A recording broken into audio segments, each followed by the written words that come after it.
At the very heart of all F1 cars is the power plant. Formula One's engines are regulated by FIA design rules and are restricted to 2.4 litre naturally aspirated V8s.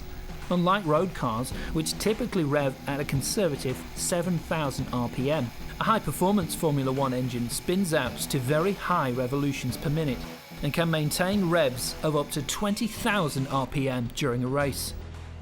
The torque of a Formula One engine, which is the power that actually gets to the ground, is not much higher than a conventional petrol engine. Consequently, high power is obtained by making the engine turn faster, a goal sought ever since research into performance engines began. The basic configuration of a naturally aspirated Formula One engine has not been greatly modified since the 1967 Cosworth. Until the mid-1980s, Formula One engines were limited to around 12,000 RPM, due to the traditional metal valve springs used inside the engine to close the valves.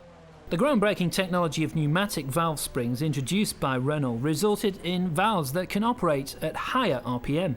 Since the 1990s, all Formula One engine manufacturers now use pneumatic valve springs with a pressurized air, allowing engines to reach speeds of nearly 20,000 RPM. The 2006 generation of engines spun at up to 20,000 RPM and produced up to 780 horsepower.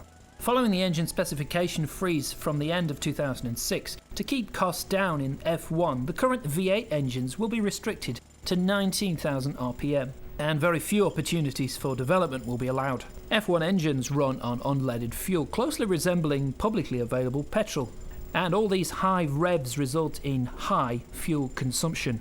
After the running of the 2007 Grand Prix in Brazil, a controversy over small gains in saving fuel broke out. The extreme competitive nature of power and how it is obtained economically in F1 racing was highlighted. Checks after the race found that the temperature of the fuel pumped into the Williams BMW Sauber cars broke the technical regulations of being more than 10 degrees Celsius below the ambient temperature.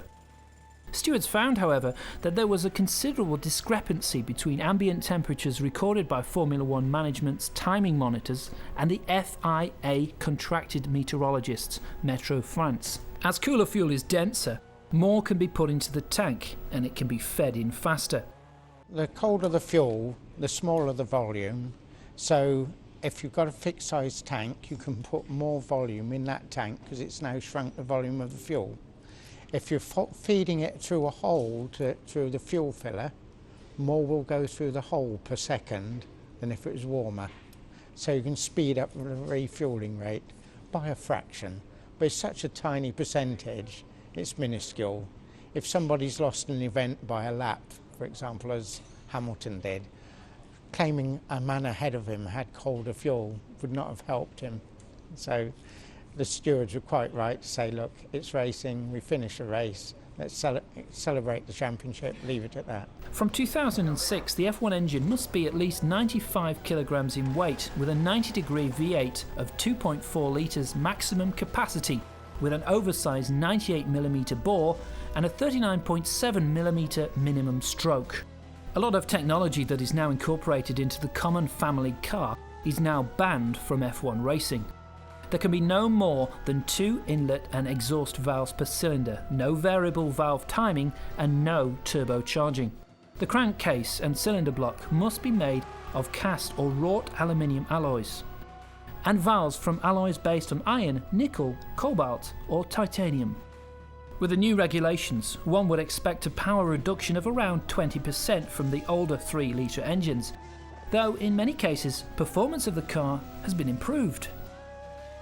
In 2006, Toyota F1 announced an approximate 740 horsepower output at 19,000 revs per minute for its new RVX-06 engine, but real figures are of course difficult to obtain.